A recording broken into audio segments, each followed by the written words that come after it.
One sunny morning, as I sat on the porch sipping my herbal tea, I noticed a stray cat sitting near the edge of the yard. It was a scruffy little thing, gray with patches of white, its fur messy like it had been through some rough days. It didn't move when I waved at it, just sat there staring at me, its green eyes oddly intense. I thought it was cute at first, maybe a lost pet, and didn't think much of it. The next day, the same cat was back in the same spot, but this time it wasn't alone. A sleek black cat sat beside it, and they both stared at me, still and silent. I remember feeling a little unsettled, like I was being watched, but I brushed it off as my pregnancy hormones making me extra sensitive. By the end of that week, there were more of them, 5 or 6 cats sitting in a row along the sidewalk, all staring at me. It was such a strange sight that I took a picture to show my husband when he got home from work. "Looks like you've got a fan club," he joked, but I could tell even he found it a bit weird. Over the next few weeks, the number of cats grew. By the middle of the month, there were easily 20 or 30 cats around our house at any given time. They lounged in the yard, perched on the fence, and even started coming up onto the porch. I couldn't leave the house without them following me, their eyes always on me. At first, I tried to shoo them away, but they wouldn't budge. Then I thought maybe they were hungry, so I put out some food, but most of them ignored it. They didn't want food, they just wanted to be near me. It wasn't long before the neighbors started noticing.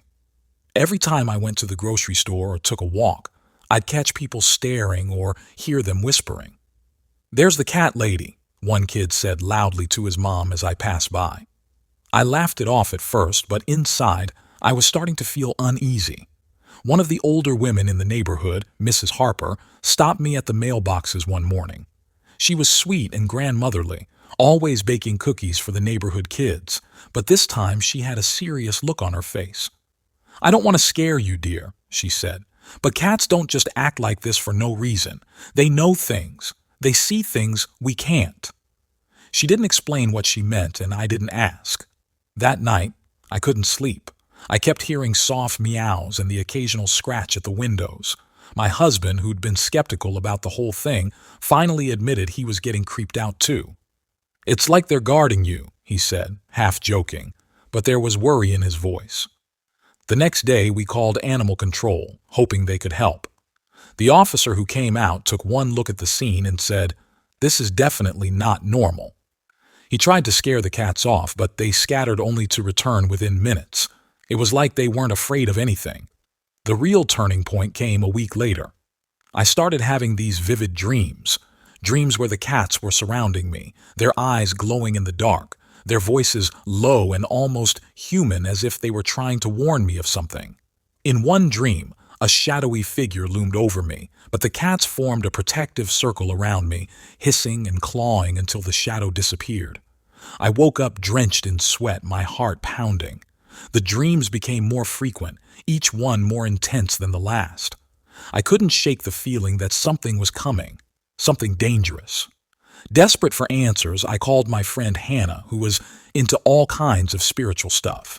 She suggested I talk to a local psychic she knew, a woman named Lila.